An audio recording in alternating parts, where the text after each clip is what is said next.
మన ప్రధాన యాజకుడు సజీవుడు, మన బలహీనతలందు మనపై సానుభూతి గలవాడు. ఆకలంటే ఏమిటో ఆయనకు తెలుసు, మరణమంటే ఎలాంటిదో ఆయన ఎరుగును. యేసు మన కోసం ఏడ్చాడు.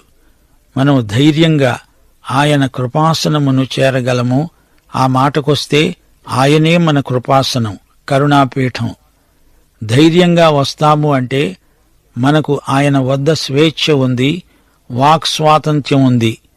మనలను బాగా ఎరిగినవాడు, మనకెంతో సన్నిహితుడు అయిన యేసుతో ఎన్నెన్నో రహస్యాలు చెప్పుకుంటాము. అలా మరెవ్వరికీ చెప్పుకోలేము. ఆయన ఎదుట నా హృదయాన్ని కుమ్మరించుకుంటాను. ఆయన దగ్గర మనకు దాపరికమేమిటి?